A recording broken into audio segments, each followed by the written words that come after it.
onthou, op maandagooggende, as jy 'n proponent predikant was, dan moes jy of die asblikke op die trekker laai, of jy moes met die trekker rondry en die beddens gaan oplaai het, waar die mense ook al geslaap het. Ek het verkies om die beddens te doen, want die asblikke het maar lekker gestink. Baie dankie. Dankie dat ons saam kon gewees het hierdie naweek. Dankie dat ons saam kon gelag het. Dankie dat ons saam kon gehuil het op tye en dat ek julle stories kon gehoor het. Dankie dat ek dit saam met my kan neem. Ek wil ook dankie sê vir die jare wat ons hier was as kinders. Ek kan nie onthou dat ek nie hier was elke jaar nie. Ek onthou van die eerste herinnering wat ek gehad het as 'n kind, was ons elke jaar hier op kampvergadering gewees. En ek onthou ons as primêre kinders in die koshuis se klas gehad het, en ek onthou ook, kyk, dit gaan nou nog moeiliker wees. Ek sal probeer. Ek onthou ons as juniors, net nadat hulle die saal gebou het, het ons agter daardie verhoog, het ons klasse gehad, en ek onthou leraar Willie Engelbreg en leraar Robin Lewis het nogal vir ons as juniors daar klas gegee. En as tieners was ons daar in daardie jeugsaal, daar langs daai jeugsaaltjie of sentrumpie langs die kerk. En soos jy ouer geword het, so het jy belangriker geword. Ek sê dit nogal met tong in my mond. As ek mag die volgende sê, as ons nie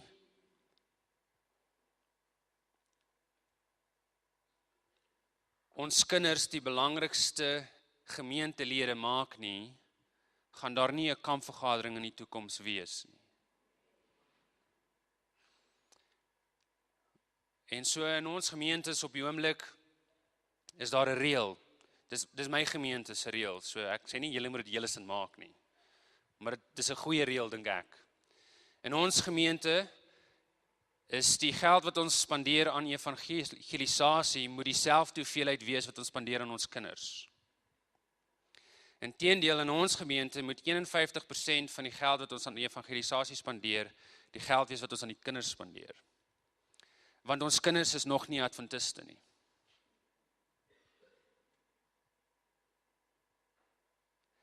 En as ons kinders nie kan groot word in die gemeentes, as kinders nie hulle lewe oorgee aan Christus nie, waaraan spandeer ons evangelisasie geld? En so as julle na my gemeente toe kom, sal julle sien dat 51% van ons evangelisasie fondse gaan aan ons kinders. En wat ons ook al doen om hulle groot te maak in die liefde van Jesus Christus. So, maar dis ons. Ek sê nie julle moet dit doen nie, maar dis 'n goeie ding. Dis 'n goeie ding. So dankie dat julle het regtig nie nodig gehad om vir my iets te gee nie. Dit is 'n geskenk gewees om te kan kom. Dis 'n geskenk gewees om hier te kan wees oor Paasnaweek.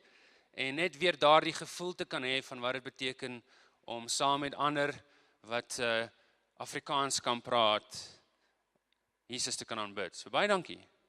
So kom ons spring reguit in die Bybel in vanoggend, sonder enige ander inleidings. Kom ons maak ons Bybels oop by Lukas hoofstuk 19. Lukas hoofstuk 19, maar voor ons dit doen, kom ons bid net gou weer saam. Lukas hoofstuk 19. En kom ons vra die Here om met ons te wees as ons nou hierdie tyd gaan spandeer in sy woord. Here, as ons u woord nou oopmaak, vra ons dat u ons sal help om nie dit te aanskou deur ons eie oë nie, maar die Heilige Gees toe te laat om hierdie boodskap in te kleur deur u lense. Dat ons kan sien wat u wil hê ons moet sien, en dat ons vanoggend bereid sal wees om 'n belofte te maak, wat ons sal help om anders te kan dink, anders te kan leef, anders te kan glo, en anders te kan lief hê, want u koms is naby. Dit sal lekker wees om nog 'n kampvergadering te hê, Here, maar ek sal eerder u koms wil hê. En mag dit wees vanoggend, dat terwyl ons wag, ons 'n besluit maak, dat ons besig gaan wees met die dinge van Jesus. So wees met ons nou, Here, as ons u woord oopmaak, help ons om dit deur u oë te sien. Ons bid dit in Jesus se naam. Amen. So, Lukas hoofstuk 19. En daar in die begin van Lukas hoofstuk 19 het ons die verhaal van Saggeus.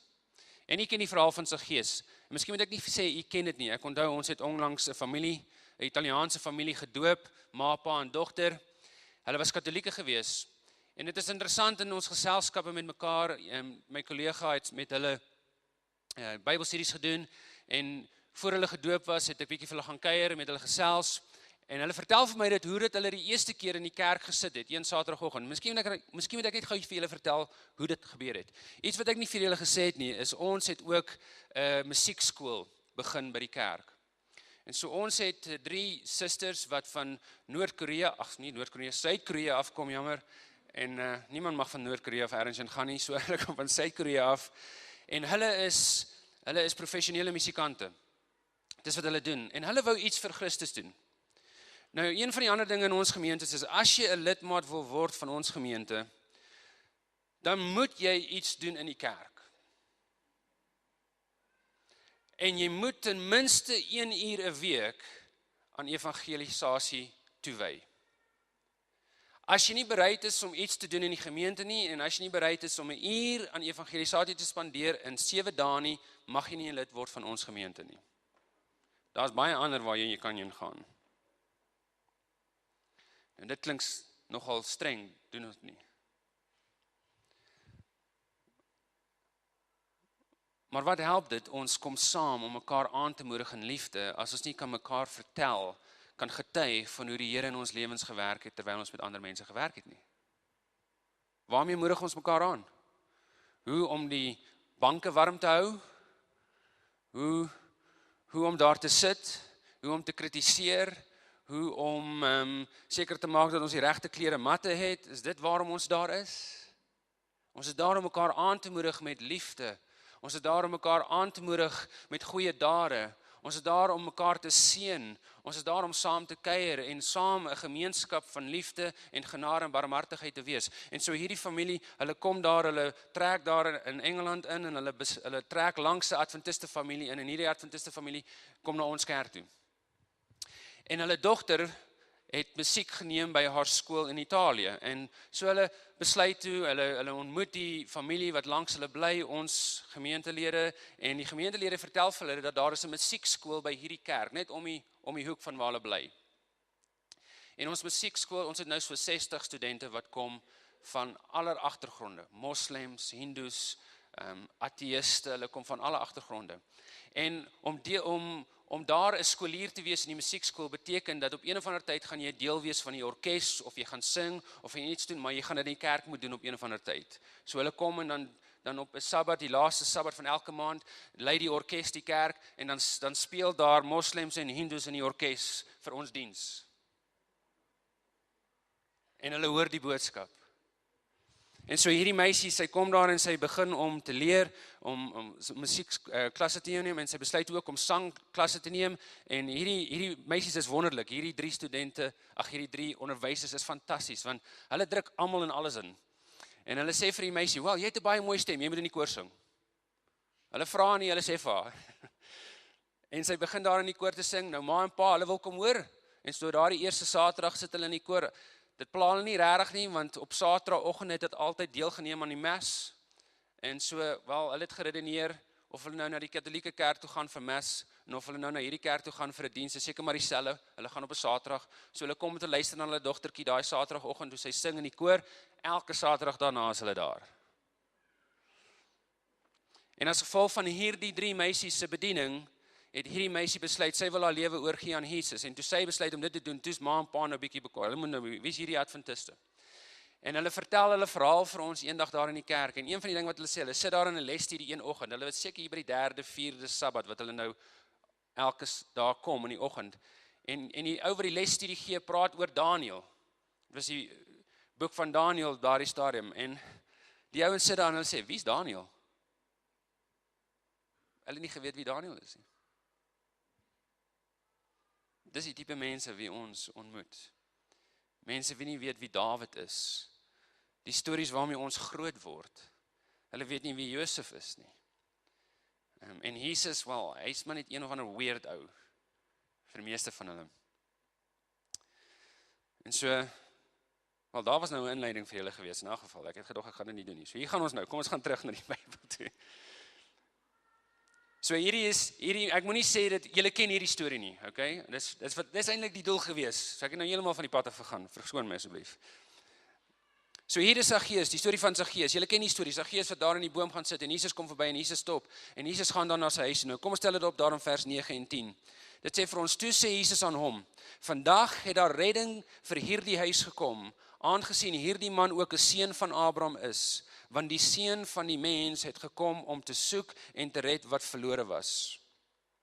So ons sien hier dat Jesus en sy disippels is op pad daar na Jerusalem toe, om Paasfees te gaan vier, om saam met ander te gaan bly wees van die bevryding daar uit die kloue van die Egiptenare af. En hulle is daar op pad Jerusalem toe en Jesus kom daar by Saggeus en hy stop en hy gaan in Saggeus se huis toe en hy maak hierdie stelling. Hy sê, vandag het redding hier gekom.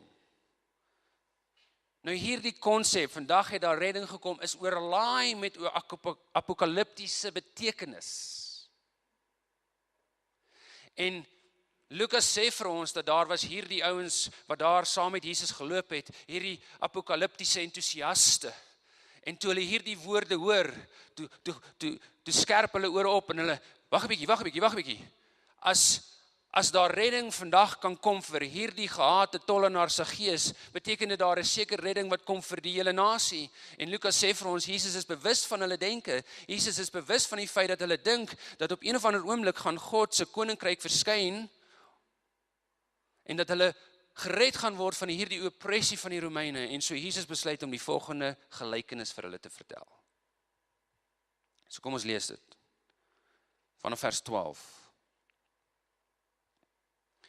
Hy het dan gesê, 'n man van hoë geboorte het na 'n ver land gereis om vir homself 'n koningskap te ontvang en dan terug te kom. En nadat hy 10 van sy diensknegte geroep het, gee hy hulle 10 ponde en sê vir hulle, dryf handel daarmee totdat ek kom. Maar sy medeburgers het hom gehaat en 'n gesantskap agter hom aangestuur en gesê, ons wil nie hê dat hierdie man koning oor ons moet wees nie. En toe hy terugkom nadat hy die koningskap ontvang het, sê hy dat daardie diensknegte aan wie hy geld gegee het, by hom geroep moes word sodat hy kon weet wat elkeen met handel verdien het. En die eerste het verskyn en gesê, meneer, u pond het 10 ponde wins gemaak. En hy sê vir hom, mooi, so goeie diensknegt. Omdat jy in die minste getrou gewees het, moet jy gesag hê oor 10 stede. En die tweede kom en sê, meneer, u pond het 5 ponde verdien. En hy sê, ook vir hierdie een, en jy moet wees oor 5 stede. En 'n ander een kom en sê, meneer, hier is u pond, wat ek in 'n doek weggesit het, want ek was bang vir u, omdat u 'n strawwe man is, u neem weg wat u nie uitgesit het nie, en maai wat u nie gesaai het nie. Toe sê hy vir hom, uit jou mond sal ek jou oordeel, slegte diensknegt. Jy het geweet dat ek 'n strawwe man is, wat wegneem wat ek nie uitgesit het nie, en maai wat ek nie gesaai het nie. Waarom het jy dan nie my geld aan my wisselaars gegee nie? Dan kon ek dit by my koms met rente ingevorder het. En aan die wat daarby staan sê, neem die pond van hom weg en gee dit aan hom wat die 10 ponde het. En hulle sê vir hom, meneer, hy het 10 ponde. Want ek sê vir julle, aan elkeen wat het sal gegee word, maar van hom wat nie het nie sal weggeneem word, ook wat hy het. Maar daardie vyande van my, wat nie wou hê dat ek koning oor hulle sou wees nie, bring hulle hier en slaan hulle voor my dood. Dis interessant wanneer ons na hierdie gelykenis kyk, dat Jesus gebruik maak van die alledaagse politiese agtergrond, die bekende politiese gebeurtenisse net in daardie tyd. En so, die mense is bewus van wat Jesus besig is om hier te doen. Hy gebruik politiese en kulturele elemente wat nog vars in hulle gedagtes is. En soos sy luisteraars, soos hulle luister, het hulle die neiging om te dink dat hierdie gelykenis op 'n spesifieke manier gaan eindig. Julle sien wat interessant is net voor Jesus se tyd was daar 'n man met die naam van Herodes die Grote. En wanneer 'n mens na sy verhaal kyk, sien ons 'n soortgelyke situasie as wat hierdie gelykenis. Kom ons sit dit op die skerm. Herodes die Grote het na 'n ver land gereis. Hy het na Rome toe gegaan om onder te neem, om by die synode te gaan en hulle te vra om hom koning van Judea te maak. En terwyl hy op pad was, het die Joodse afgevaardiging klagtes teenoor hom gebring by die Romeinse sinode. Maar ten spyte hiervan en as gevolg van iemand wat hy geken het, 'n invloed wat hy gehad het by die Romeinse sinode, het hulle hom in elk geval koning gemaak oor Judea. En toe hy terugkom, op sy terugkoms, het hy daardie mense wat probeer het om hom te keer, laat doodmaak. So ons sien hier dat hier dieselfde formule Jesus gebruik om hierdie gelykenis te vertel. Maar nadat Herodes die Grote gesterf het en sy seuns oorgevat het, het hulle presies dieselfde ding gedoen. Rome toe gegaan, gaan probeer om koningskap te kry, die koningskap is vir hulle gegee, daar was 'n afgevaardiging wat hulle wou keer, hulle het teruggekom en hulle die afgevaardiging laat doodmaak. Selfde formule. En Jesus gebruik hierdie bekende geskiedkundige gebeurtenis om hierdie gelykenis te vertel, maar hy verander die spelers in die verhaal. Ons sien in vers 12, as ons dit op die skerm sit, dat daar iemand van 'n hoë geboorte na 'n ver land gereis het om homself koningskap toe te eien. In vers 14 sê dit vir ons dat sy medeburgers hom gehaat het en hulle het 'n afgevaardiging gestuur om te probeer keer dat hy dit nie kry nie. Vers 15 sê vir ons dat hy dit wel gekry het en vers 27 sê vir ons op sy terugkoms het hy die bevel gegee dat die wat hom probeer stop het doodgemaak moet word. Selfde.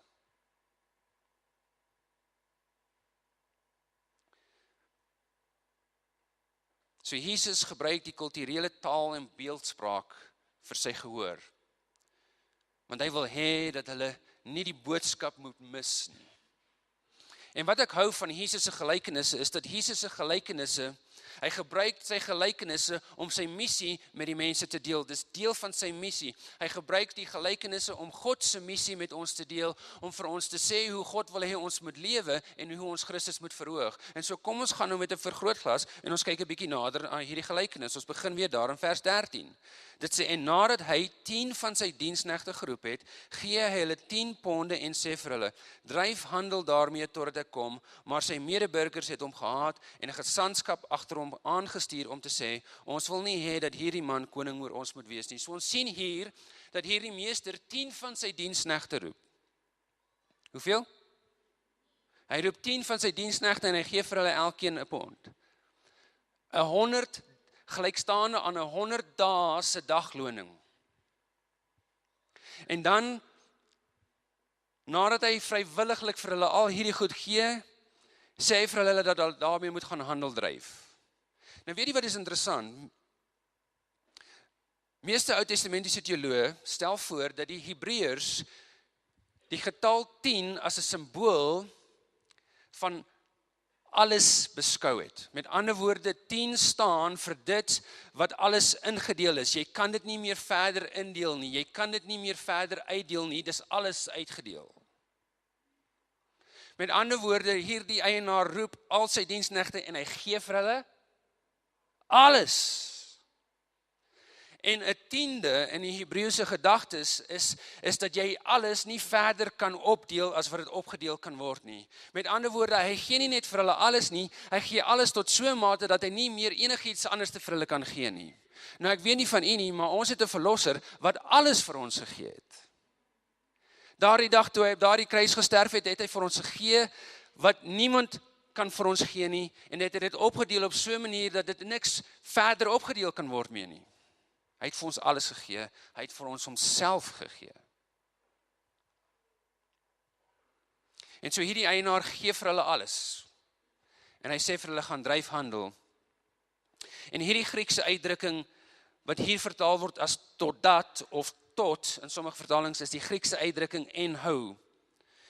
Maar die letterlike betekenis is in wat. En dis nou weer 'n keer hier waar ons Afrikaanse grammatika so puntenerig kan wees. Dat ons soms ten gunste van ons grammatika iets besonders mis. Want wanneer ons na die letterlike betekenis van hierdie woord kyk en ons besluit om dit te gebruik, sal hierdie sin iets lees soos volg, as ons dit terugsit op die skerm, dat hulle moet handel dryf daarmee in wat ek terugkom. Dryf handel daarmee in wat ek terugkom. Met ander woorde, dryf handel met my besigheid. Nou waarom is dit so belangrik? Wel as ons die woord totdat of tot gebruik, word die fokus van die meester se bevel die tyd wat oor is. Hoor die ouens, julle beter begin vinnig werk. Julle beter julleself daar in die markpleine inkry en julle beter begin geld maak want ek gaan binnekort terugkom en as ek terugkom, wil ek weet hoeveel profijt julle gemaak het. Kom terwyl die son nog skyn. Kan julle dit aanvoel? Maar wanneer ons die letterlike betekenis gebruik in wat, wees besig met my besigheid, word die fokus van die bevel nie die tyd wat oor is nie, maar dit waarmee onsself besig hou, terwyl die meester nie daar is nie. Ten spyte van die tyd. Kom ons kyk of ek dit kan illustreer. In 1973 was daar 'n eksperiment wat hulle by Princeton Theologiese Skool gedoen het, met 40 studente.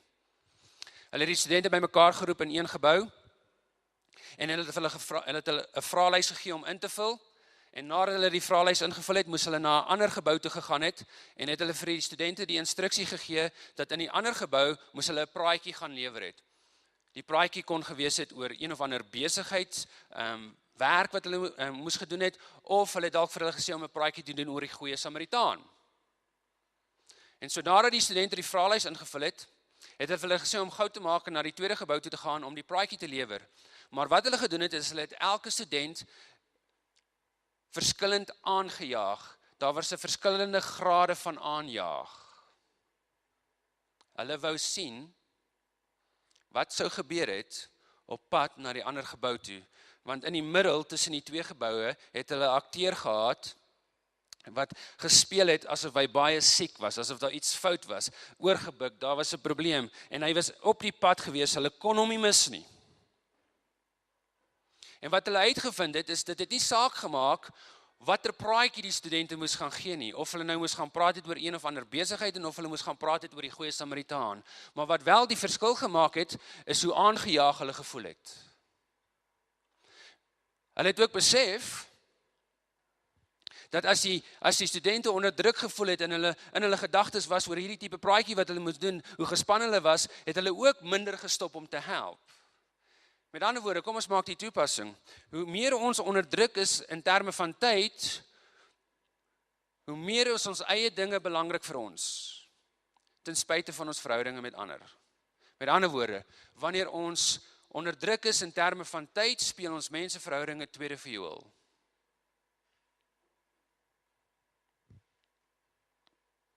En so reg oor die Midde-Ooste, gedurende Jesus se aardse bestaan, was daar geen stabiele politiese institusie nie. En die oorgang van een regering na die ander regering was dit soms soos dit is vandag, dit was vol spanning, en daar was onsekerheid, en hierdie storie neem die gelykenis aan, dat die diensknegte weet van daardie afgevaardiging wat gegaan het, om te probeer keer dat die meester sy koningskap moet ontvang. En so in hierdie milieu, in hierdie konteks, in Jesus se tyd, het dit amper sin vir jou gemaak om jou geld te vat en dit in die grond te begrawe en dan te wag om te kyk wie aan die einde van die dag staande gaan bly, die meester of sy vyand.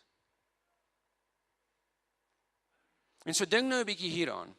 Wie ook al 'n besigheid sou begin het,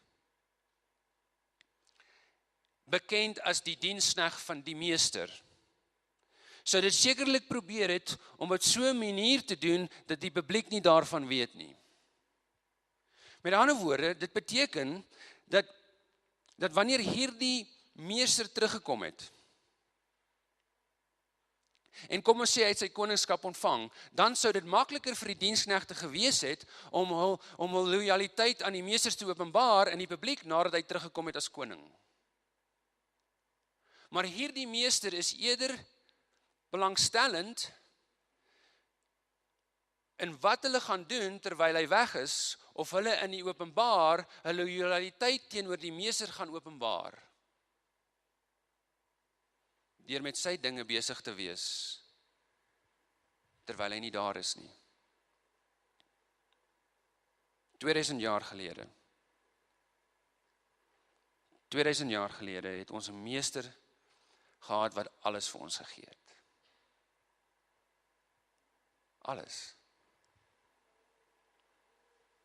Hy het sy lewe vir ons gegee. En nadat hy sy lewe vir ons gegee het hy na 'n ver land gegaan. Maar voor hy na hierdie ver land gegaan het hy vir ons 'n bevel gegee. Het hy vir ons 'n bevel gegee en hy het ons gawes gegee en hy het ons talente gegee om seker te maak dat ons hierdie bevel kan uitvoer. Om dapper te wees tydens sy afwesigheid en onsself nie te bekommer oor die publiek of die toekoms nie. So geliefdes, waarmee is jy besig terwyl ons wag?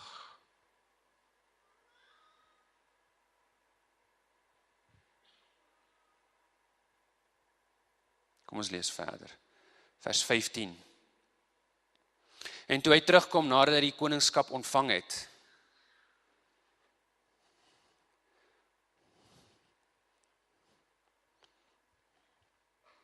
ons meester kom terug, want hy het die koningskap ontvang.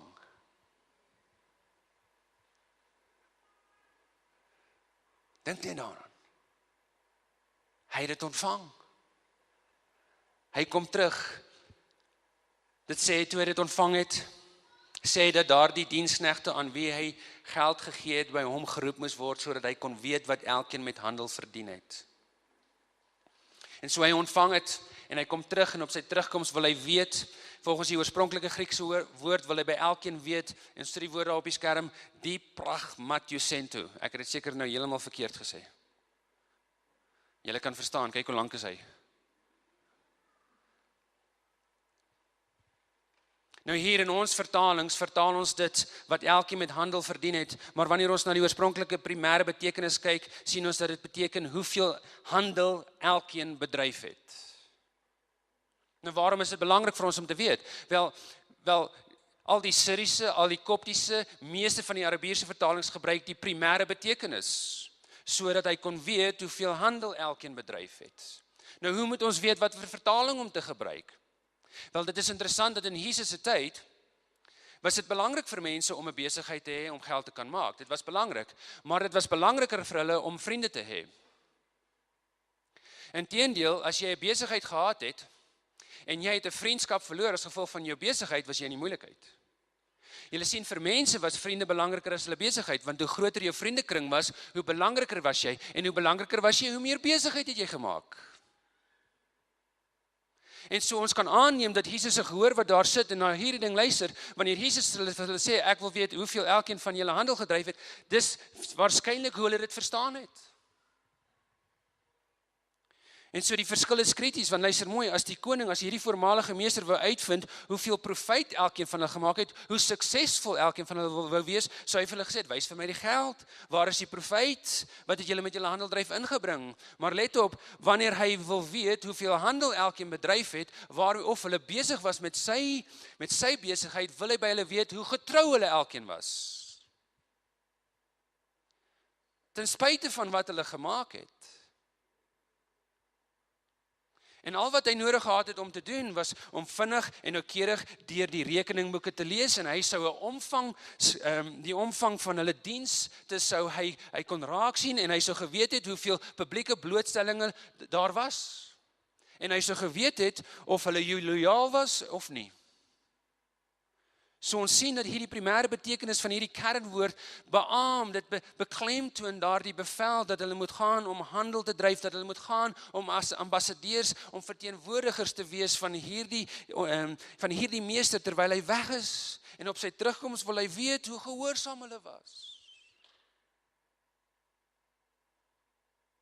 'n Vol joernaalboek. Kyk, daai is nou vir jou 'n ou woord hoor. Of groot boek. Kyk, ek het nie 'n klou wat die twee is nie, maar dis wat my vrou gesê dit is. Sy werk met geld. As ek die bestuurder van finansies in ons huis was, dan het ons nou my maale gebly.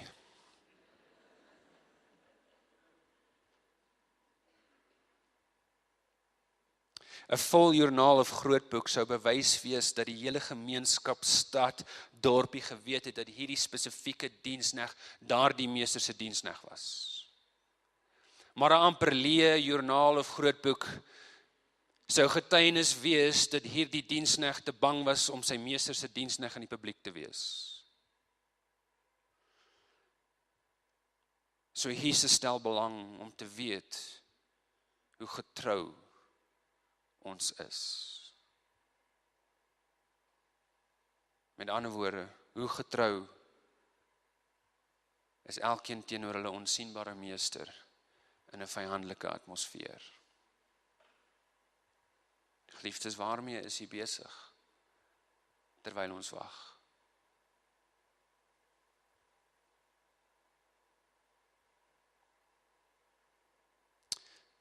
So kyk na die gesprek tussen die koning. Hy's nou koning. En die eerste 2 diensknegte. Nou het jy al gewonder, voor ons dit lees, hoekom het net 3 teruggekom? Was daar nie 10 gewees nie? Nou die probleem is nie die getalle nie. Die probleem is die beginsel wat ons soms mis. Kom ons lees dit van vers 16. Dit sê, en die eerste het verskyn en gesê, meneer, u pond het 10 ponde wins gemaak. En hy sê vir hom, mooi so, goeie diensknegt, omdat jy in die minste wat? Getrou was, moet jy gesag hê oor 10 stede. En die tweede kom en sê, meneer, u pond het 5 ponde verdien. En hy sê ook vir hierdie een, en jy moet wees oor 5 stede. Nou let op, dat hulle kom hier en hulle wys vir die koning hoeveel wins hulle gemaak het, maar hierdie koning, hy is trots op hulle, want hulle was getrou, maak nie saak hoeveel hulle gemaak het nie, anders sou hy kwaad gewees het vir die een wat net 5 gemaak het. Dit gaan nie oor hoeveel hulle gemaak het nie, dit gaan oor of hulle getrou was met sy besigheid. Maar ek hou van wat hier gebeur, want hierdie diensknegt kom na hom te kom het en hulle kom vir hom gesê het, meester, ek het 'n goeie produk gehad. Ek het die regte DVD stel gehad. En daai ding het so vinnig gegaan. Ek het die beste bemarking gehad. Fantasties gewees. Ek plak dit oral oor my kar. Niemand kan dit mis nie. Sê nie, julle moet dit nie doen nie. Ek het dit ook gedoen toe ons hier was. Ek het die kers aan al 2 kante gebrand, wanneer ek ook al kon. Ek het selfs die mees bekwaamste werkers gekry, ek het in hulle belê. Ek het al die profijt wat ek gemaak het belê, sodat ek meer kon maak. Hulle kon al hierdie dinge gesê het, maar luister wat sê hulle vir hom. Hulle kom na hom toe en hulle sê vir hom daar in vers 16 en 18, meneer, u pond, met ander woorde, Here, u gawes, dit wat u aan ons gegee het, is wat profijt geproduseer het. Nie wat ek ingesit het nie, maar wat u vir my gegee het. Wat u vir my gegee het. En die koning reageer en hy sê nie vir hulle, fantasties, julle is wonderlik, hier is vir julle 'n goeie pensioen, 'n betaalde vakansie, 'n woonstelletjie daar by die see, nie gaan en geniet dit. Wat doen hy? Hy gee vir hulle meer verantwoordelikheid. Hy gee vir hulle meer verantwoordelikheid en dit is hier waar ons wegskram, dink ek, van die evangelie, want ons wil graag vir die Here werk, maar ons wil nie te veel verantwoordelikheid hê nie. Here, ek wil vir jou werk, maar Here, hier is daar maar 'n paar dinge in my lewe en dit is belangrik vir my, ek het tyd vir dit nodig en ek moet dit doen. So asseblief Here, ek wil net genoeg doen dat ek voel dat ek nie te sleg voel as 'n Christen nie. Ek wil nie te skuldig voel nie. Julle, ons het 'n goeie manier om onsself soms dit laat skuldig voel, hoor. Ons is goed daarmee. Maar in God se koninkryk gee hy vir die wat besig is met sy besigheid, om meer besig te wees met sy besigheid. God beloon ons nie en sê, joh, jy het nou lekker hard gewerk, gaan nou vakansie nie. God sê, dankie my kind, jy het so hard gewerk, hier is meer, jy moet meer vir my doen. En hy los ons nie daar nie. Hy gee vir ons die Heilige Gees. Ons gaan nou daarby kom. Luister wat gebeur volgende. Hy beloof hulle met meer verantwoordelikheid, want hy weet dat die wat getrou was, kan hy beloof met meer verantwoordelikheid, want hulle sal meer getrou wees.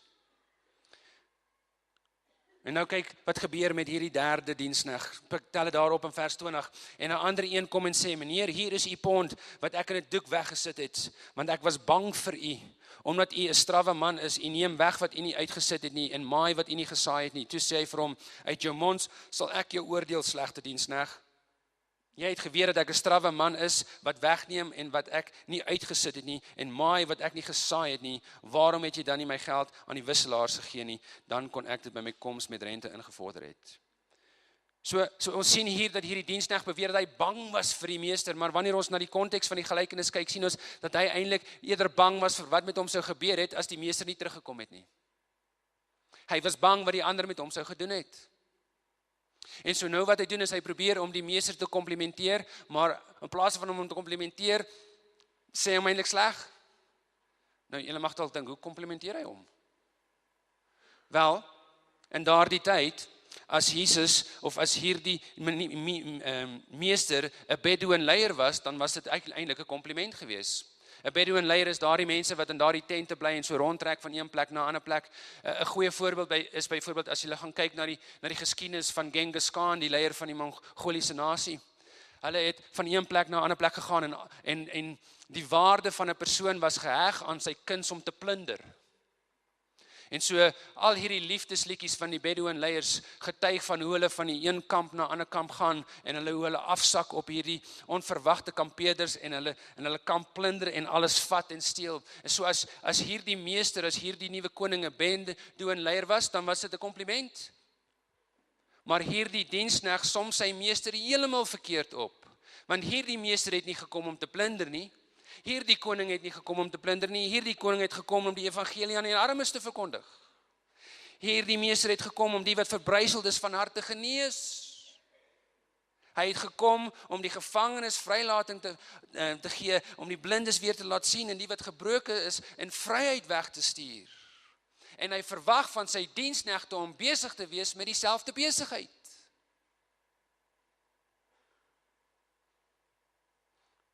En so hierdie diensknegt het sy meester heeltemal verkeerd beoordeel. En die meester sê vir hom: "Jy het geweet." Met ander woorde, jy het my ondervind as 'n strawwe man. Het is belangrik dat hierdie koning erken nie dat hy 'n strawwe man is nie. Hy sê eenvoudig vir die man: "Ek verstaan dat jy my ervaar het as 'n strawwe persoon." En dan sy oordeel teenoor hierdie diensknegt is dat hy hom gaan los met sy verdraaide konsep van hom as 'n koning. Dit is amper om te sê, hierdie diensknegt, as gevolg van sy ongetrouheid, het hy blou brille op sy oë gesit. Op sy kop. En nou kyk hy na hierdie koning en alles rondom hierdie koning en hy sien alles blou, alles deur daai blou lense. En die koning se oordeel is dat hy hom daai blou lense op sy kop gaan los, dat hy hom gaan los met sy verdraaide denke. Waarmee, geliefdes, is ons besig terwyl ons wag? En dan eindig hierdie gelykenis snaaks. Vanaf vers 24 lees ons: "En aan die wat daarby staan sê hy, neem die pond van hom weg en gee dit aan hom wat die 10 ponde het." En hulle sê vir hom: "Meneer, hy het 10 ponde."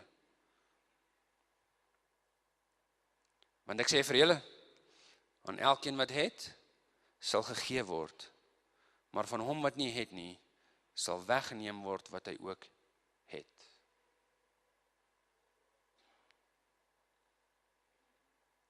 Eendag stry een van my gemeentelede met my. Eintlik is dit nie 'n stry nie. Ek het nie teruggestry nie. So ons kan dit nie 'n stry noem nie.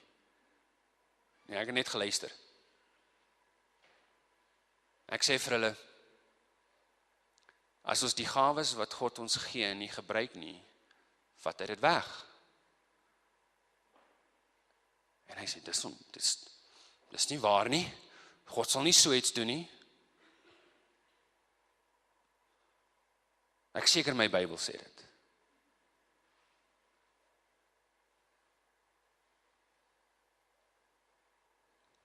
So luister hier. Hierdie koning maak 'n uitspraak oor wat met sy vyande moet gebeur. Maar let op dat ons weet nie wat met hulle gebeur nie. Die gelykenis het nie 'n einde nie.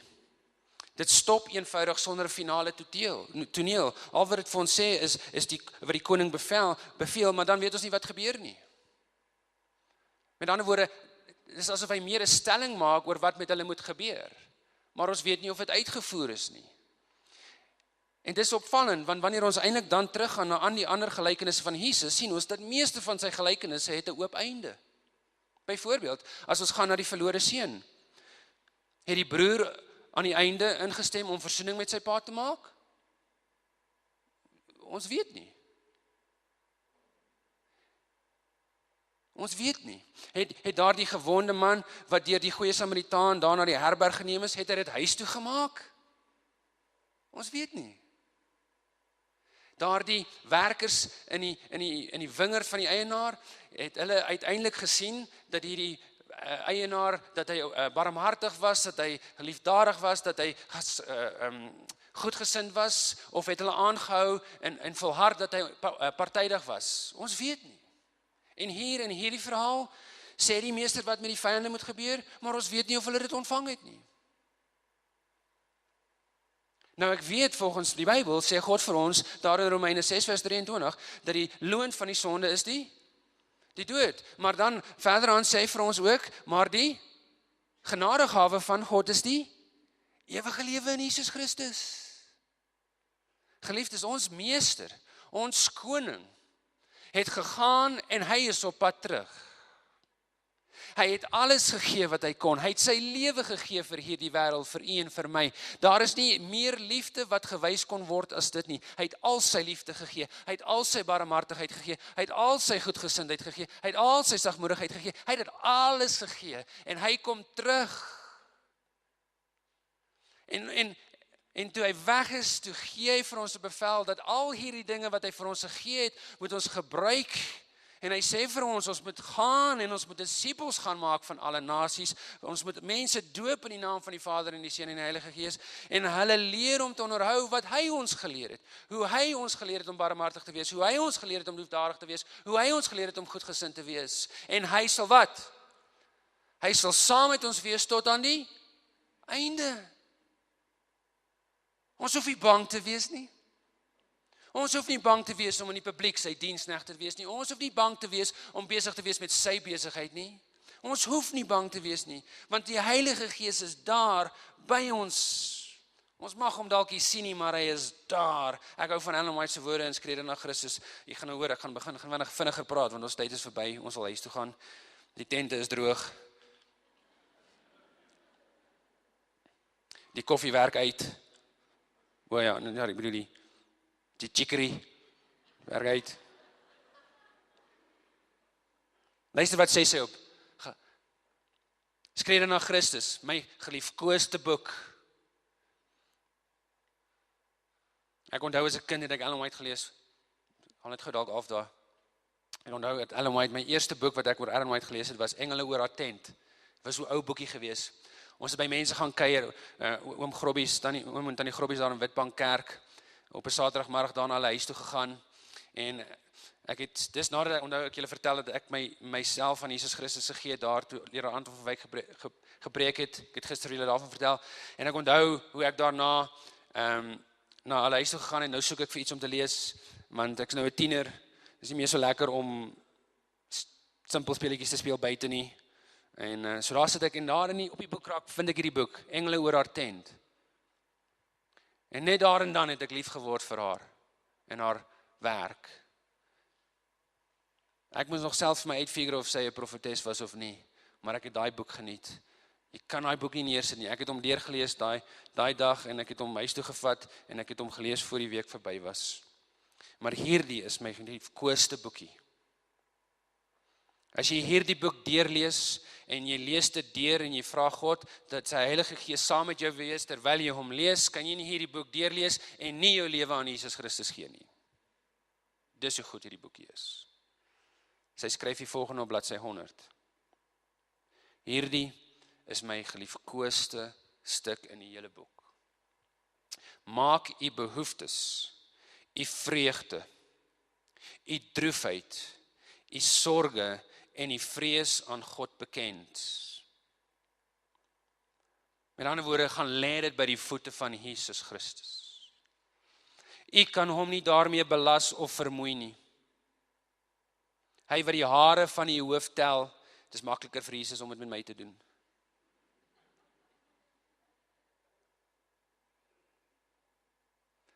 Hy is nie onverskillig omtrent die behoeftes van sy kinders nie. Hy is nie partydig nie, hy is nie gereserveerd nie, hy is nie afsydig nie. Hy is nie onverskillig omtrent sy behoeftes van sy kinders nie. Die Here is vol medelee en ontferming. Ons smarte, ja, selfs om dit aan hom te hoor, pynig sy liefdevolle hart. Neem al u probleme na hom. Niks is te groot vir hom om te dra nie, want hy hou die wêreld in stand en hy heers oor die ganse heelal. Hy is die Here van die eienaar van alle lewe. Niks wat ons vrede aantas is te gering vir hom om te merk nie. Daar is geen hoofstuk in ons lewe wat vir hom te duister is om te lees nie. Daar is geen uitdaging te groot vir hom om op te los nie. Geen ramp kan die geringste van sy kinders tref nie. Geen angs kan hulle kwel nie. Geen blydskap kan hulle moedig nie. Geen opregte gebed kan hulle lippe ontval nie, waarvan ons hemelse Vader nie kennis neem nie. Of waaraan hy nie onmiddellik aandag gee nie. Ek hou van wat sy sê, hy los dit nie noodwendig op vir ons nie, maar hy is daar, geliefdes. Soos hy daar gestaan het vir Stefanus, so is hy daar vir ons. En nou my geliefkoeste, die Here se belangstelling in elke siel is so volkome, asof daar geen ander siel op aarde is, wat sy sorg nodig het, of vir wie sy geliefde seun hy gegee het nie. Dink daaraan. Dis asof, Jan, kan ek jou maar gebruik as 'n voorbeeld, asseblief? Sorry man. Dis asof Jan op hierdie oomblik die enigste persoon in hierdie saal vir God is. Dis hoe lief hy hom het. Maar dis ook asof Wilma die enigste persoon in hierdie saal is, dis hoe lief God haar het. En so geld dit vir elkeen van ons, dat God op hierdie oomblik so intiem, so persoonlik hier by ons kan wees, asof nie een van die ander van ons hier is nie, maar ons is hier almal hier, en so is hy hier by ons almal nou. Dis hoe lief hy vir ons is. Dis hoe hy by ons is, elke oomblik van die dag. En so wanneer ons besig is met sy besigheid, dis hoe hy by ons is. Asof daar nie een ander siel op hierdie aarde is nie. Dankie julle. Ons meester kom huis toe, om ons te kom haal, sodat ons huis toe kan gaan. Waarmee, geliefdes, is u besig? Wanneer ons na hierdie onvoltooide simfonie van hierdie gelykenis kyk, hang daar een vraag in die gelug. Wanneer ons meester terugkom, hoe gaan hy ons vind? Suksesvol of getrou?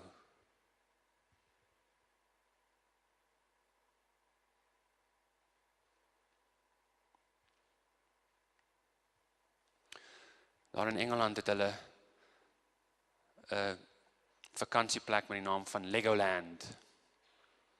Dis elke seun se droom, en meisies, om Legoland toe te gaan. Alles is Lego blokkies in Legoland. Alles. Hulle het nou selfs 'n Legoland hotel. Jy slaap op 'n Lego blokkie. Daarom is sagte ene. Ons is daar nou die dag met die kinders.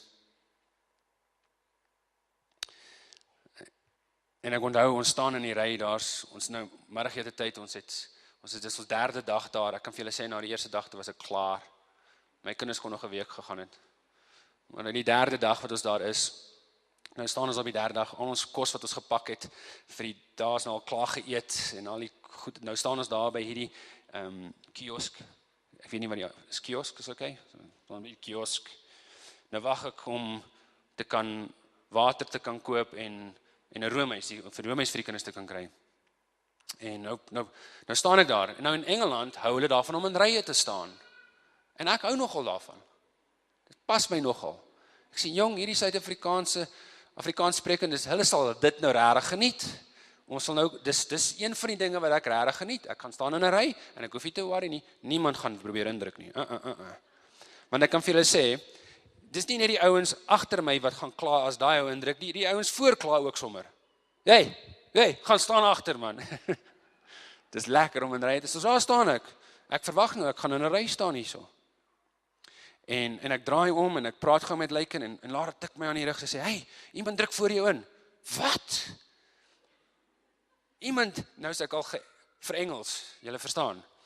So nou is dit nou al 'n probleem vir 'n mens, as jy in 'n ry staan en ander ouens druk in. En onmiddellik is ek op my perdjie. Ek gaan hierdie ou nou aanspreek wat voor my ingedruk het. Dit is obviously nie 'n Engelse persoon hierdie nie. Hulle weet nie hoe dit werk in Engeland nie. En soos ek omdraai, is hierdie persoon op sy knie en hy's besig om met sy kind te praat en hier by die kiosk en hy wil nou by sy kind hoor wat hy nou moet hier bestel en ek tik hom so op die rug en daai ou staan so op, hy staan so op.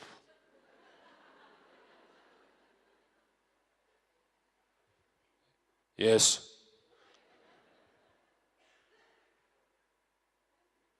Ek het net die vlieg afgevee. Is okay. Is okay, hy kan maar indruk, hoor.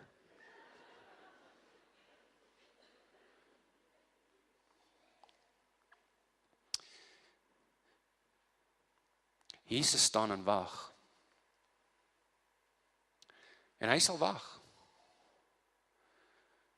Totdat ons, wat daar agter daai kiosk staan, besluit eendag dat hy prioriteit nommer 1 moet wees. Maar julle, Satan, hy het nie 'n saak om in te druk nie. En hy druk in elke dag. Waar hy ook al, wanneer hy ook al, maar hy druk nie in net in nie, hy druk in met al hierdie aardse beloninge. Al hierdie aantreklike aardse beloninge, en wanneer hy indruk en hy bied aan ons al hierdie aardse aantreklike hede met hulle beloninge, en ons gryp dit aan, en ons laat hom toe, weet julle wat gebeur, is daardie aardse aantreklike hede en beloninge, dit vereis verantwoordelikheid, aardse verantwoordelikheid, en voor ons so uitvee, het ons soveel aardse verantwoordelikheid, dat ons nie tyd het vir God se besigheid nie. Geliefdes, waarmee is ons besig terwyl ons wag? Om besig te kan wees met God se besigheid, is dat tyd vir ons het nodig om te besluit om van hierdie aardse verantwoordelikhede te laat gaan. Is dit regtig nodig dat my kinders eendag dieselfde huis moet hê wat ek het? Is dit regtig nodig dat ek so 'n groot kar of so 'n wonderlike plek moet woon? Is dit regtig nodig, geliefdes? As dit nodig is, sou ons dit saam hemel toe gevat het. Dis aards. Dis aardse verantwoordelikhede wat ons besig hou, want hoe meer ons van dit het, hoe meer moet ons werk, hoe meer tyd moet ons spandeer, en geliefdes, die grootste en die rede wat ek die meeste hoor, ek het nie tyd nie. Jy bedoel, jy's so besig.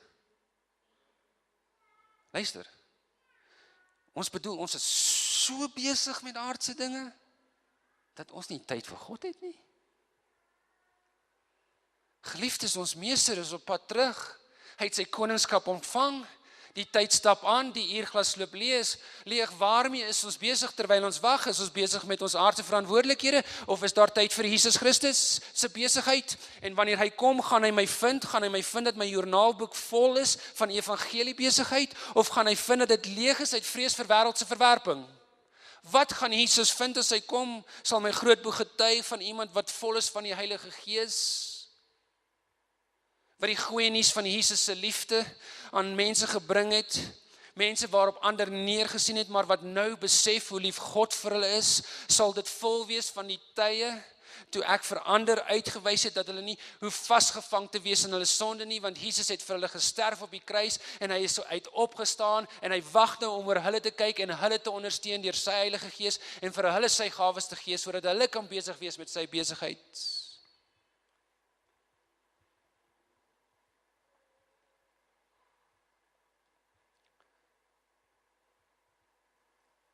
Het ek saam met ander geloop, wat verdruk is.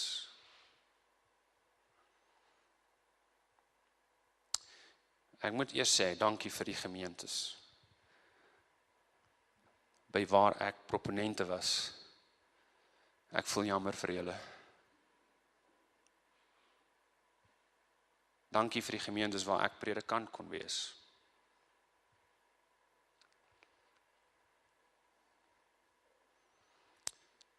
Somtyds doen ons as predikant ook maar stupid goed.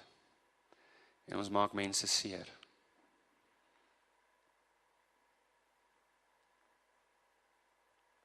Maar ons leer. Ons leer dat ons meer tyd daarin moet spandeer om te luister, om alles te gee, sodat die las verlig kan word van ander en hulle Jesus se liefde kan sien.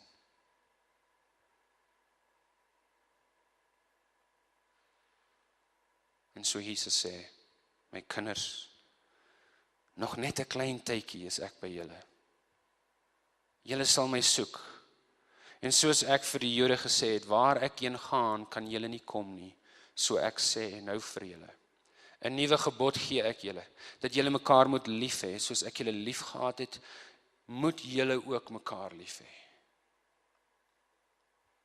Hieraan. Kom geliefdes, lees dit saam met my. Hieraan sal almal weet dat julle my disippels is, as julle liefde onder mekaar het. Ons koning kom. Ons koning kom. Die uurglas loop leeg. Kom ons lê daar die selfsugtige self by die voete van die kruis. Kom ons maak eerder staat op die Heilige Gees. Kom ons verhoog Jesus deur besig te wees met sy besigheid. Laat gaan daar die aardse verantwoordelikhede.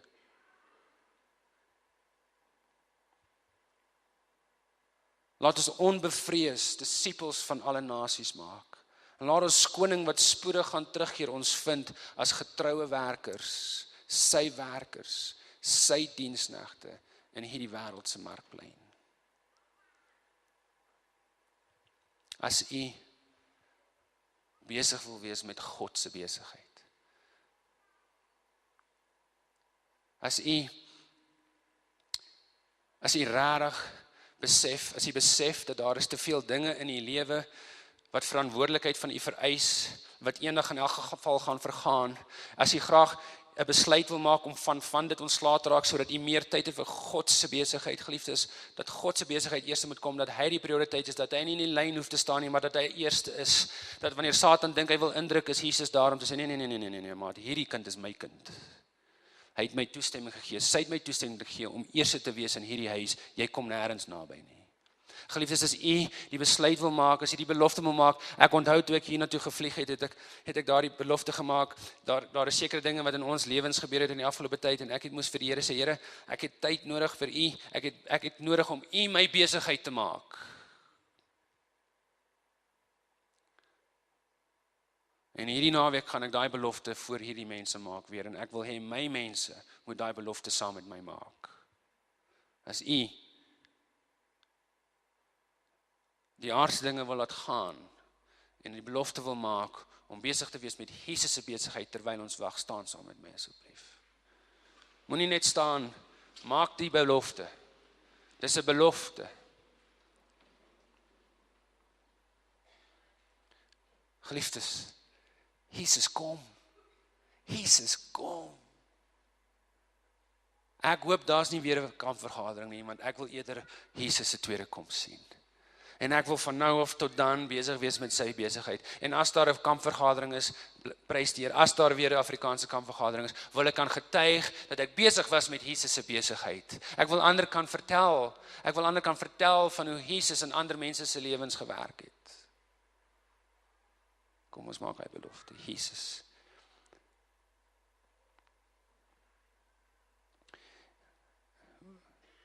Jesus, ons kinders is u besigheid. Help ons om ons kinders ons besigheid te maak. Here, daardie broer of suster in die gemeente, wie ek nog nie vergewe het nie, is u besigheid. Help my om dit my besigheid te maak. Here, daardie werknemer saam met wie ek werk, wat my al so seer gemaak het en wie ek nie eens meer wil hulle voorsê nie. O Here, gee my die krag om hulle ten minste te groet. Gee my die krag om vir hulle te bid. Laat dit my besigheid wees. Here, ons het tyd nodig vir u besigheid. En so gee ons die wysheid en die insig om te laat gaan van daardie aard verantwoordelikhede wat u tyd opgeneem het, sodat ons weer kan besig wees met u besigheid.